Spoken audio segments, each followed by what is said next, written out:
He was left upon awakening with the feeling that he wanted, even somehow needed, to reach the something that waited in the distance. The feeling that it was good, that it was welcoming, that it was significant. But he did not know how to get there. He tried to shed the leftover dream, gathering his schoolwork and preparing for the day.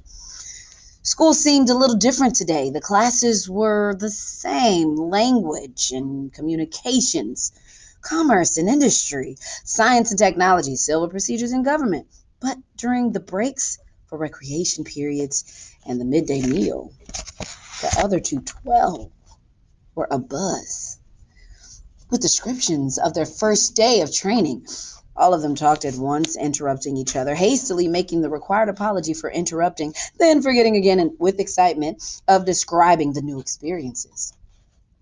Jonas listened. He was very aware of his own admonition not to discuss his training. But it would have been impossible anyway.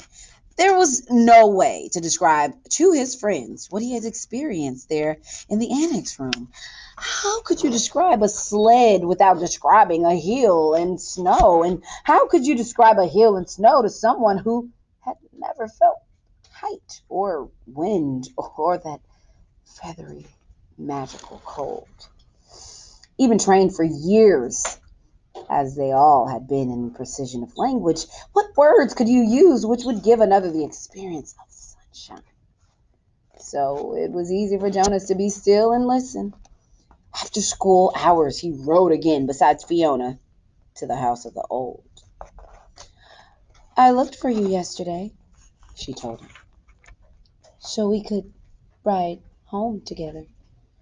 Your bike was still there, and I waited for a while, but it was getting late, so I went on home. I apologize for making you wait, Jonas said. I accept your apology, she replied automatically. I stayed a little longer than I expected, Jonas explained.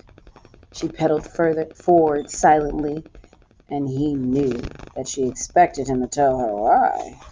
She expected him to describe the first day of training, but to ask would have fallen in the category of rudeness. You've been doing so many volunteer hours with the old, Jonas said, changing the subject. There won't be much that you don't already know.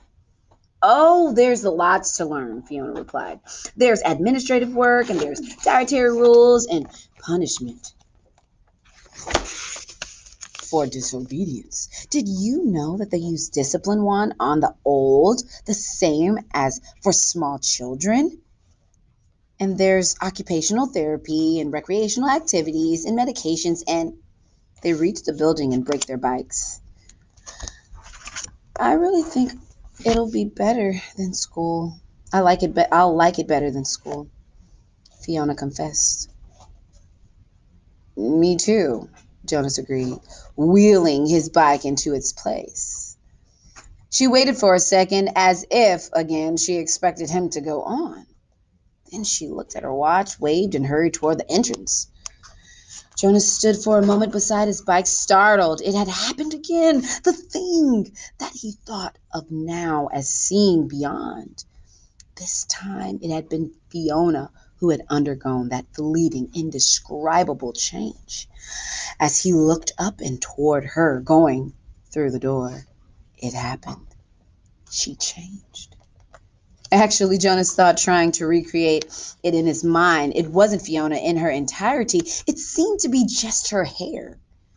And just for that flickering instant, he ran through it in his mind. It was clearly beginning to happen more often. First the apple a few weeks before.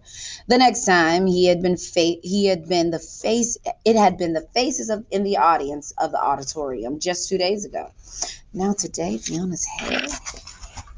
Frowning, Jonas walked toward the annex. I will ask the giver, he decided. The old man looked up, smiling, when Jonas entered the room. He was already seated beside the bed, and he seemed more energetic today. Slightly renewed and glad to see Jonas. Welcome, he said. We must get started. You're 1 minute late. I apologize. Jonas began and then stopped, flustered, remembering there were to be no apologies. He removed his tunic and went to the bed. I'm 1 minute late because something happened, he explained, and I'd like to ask you about it if you don't mind. You may ask me anything. Jonas tried to sort it out in his mind so that he could explain it clearly. I think it's what you call seeing beyond, he said. The giver nodded. Describe it, he said. Jonas told him about the experience with the apple, then the moment on the stage when he had looked out and seen the same phenomenon in the faces of the crowd. When today, just now, then today, just now outside, it happened with my friend Fiona. She herself didn't change exactly, but something about her changed for a second. Her hair looked different, but not in its shape, not in its length. I can't quite. Jonas paused, frustrated by his inability to grasp and describe exactly what had occurred. Finally, he simply said, It changed. I don't know how or why. That's why I was 1 minute late, he concluded and looked questioningly at the giver. To his surprise, the old man asked him a question which seemed unrelated to the seeing beyond. When I gave you the memory yesterday, the first one, the ride on the sled, did you look around? Jonas nodded. Yes, he said, but the snow in the air made it hard to see anything. Did you look at the sled? Jonas thought back. No, I've only felt it under me. I dreamed of it last night too, but I don't remember seeing the sled in my dream either. Just feeling it. The giver seemed to be thinking. When I was observing you before the selection, I perceived that you probably had the capacity, and what you describe confirms that. It happened somewhat differently to me, the giver told him. When I was just your age, about to become the new receiver, I began to experience it, though it took a different form. With me, it was, well, I won't describe that now. You wouldn't understand it yet. But I think I can guess how it's happening to you. Let me just take a little test to confirm my guess. Lie down. Jonas lay on the bed again with his hands on his sides. He felt comfortable here now. He closed his eyes and waited for the familiar feel of the giver's hand on his back. But it didn't come. Instead, the giver instructed him, call back the memory of the ride on the sled, just the beginning of it. Where you're at the top of the hill before the slide starts. And this time, look down at the sled.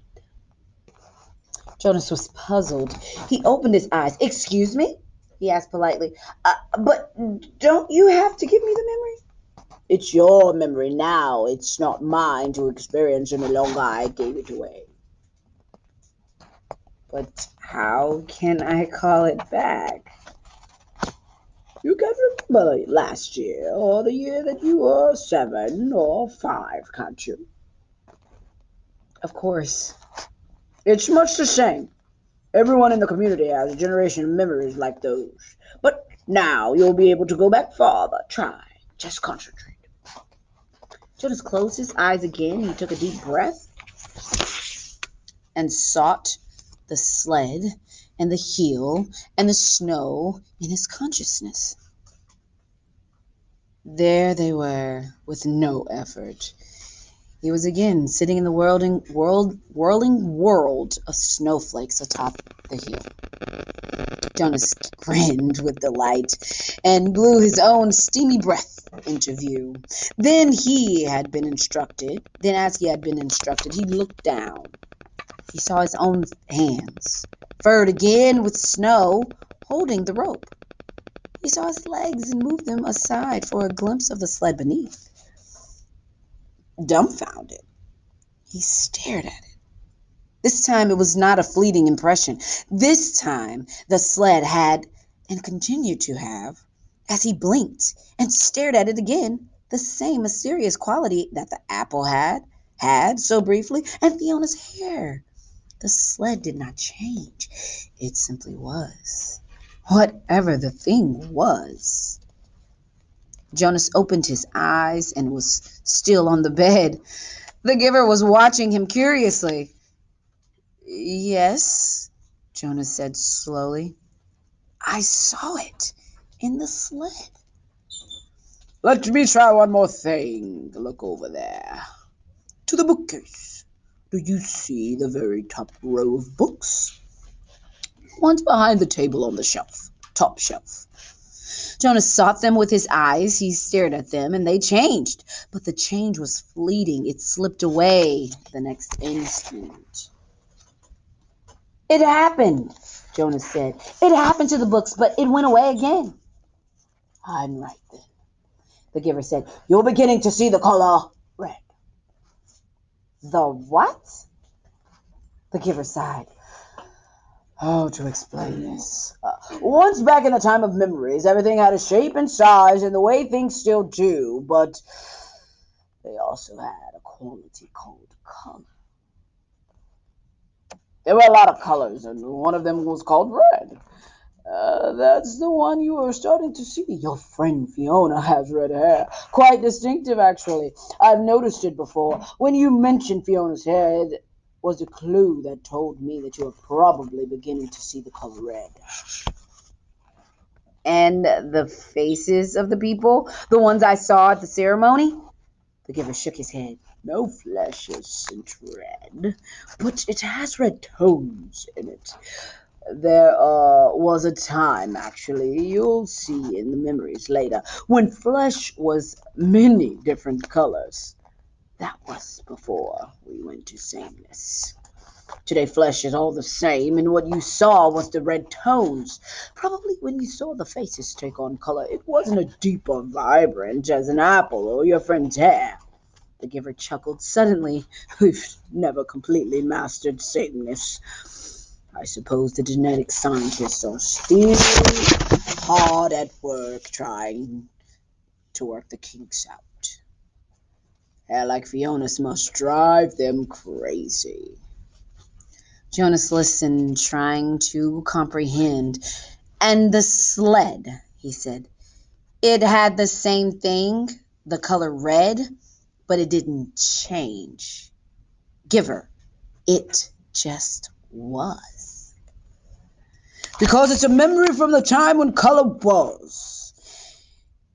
It was so, oh, I wish the language were more precise.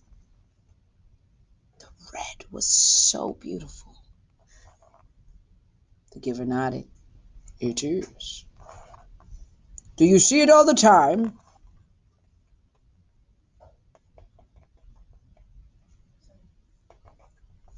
I see all of them. All the colors. Will I? Of course, when you receive the memories, you have the capacity to see beyond. You'll gain wisdom, then along with colors and lots more. Jonas wasn't interested just then in wisdom. It was the colors that fascinated him. Why can't everyone see them? Why did colors disappear? The giver shrugged. Our people made that choice. The choice that to go to sameness before my time, before the previous time, back and back and back. We relinquished color when we relinquished sunshine and did away with differences. Do we know what the word relinquished means? Yes, Forrest. Got rid of, let go. Okay? He thought for a moment. We gained control of many things, but we had to let go of others. We shouldn't have, Jonas said fiercely. The giver looked startled at the certainty of Jonas' reaction. Then he smiled wearily. You've come very quickly to that conclusion, he said. It took many years. Maybe your wisdom will come much more quickly than mine. He glanced at the wall clock. Lie back down now. We have so much to do. Giver? Jonas asked as he arranged himself again on the bed. How did it happen to you when you were becoming the receiver? You said that the seeing beyond happened to you, but not the same way. The hands came to his back. Another day, the giver said gently. I'll tell you another day. Now we must work, and I've got the way to help you with the concept of color. Close your eyes. Be still now. I'm going to give you the memory of a rainbow. And that's chapter 12. All right. You guys go ahead and write down any questions, signposts, or surprises.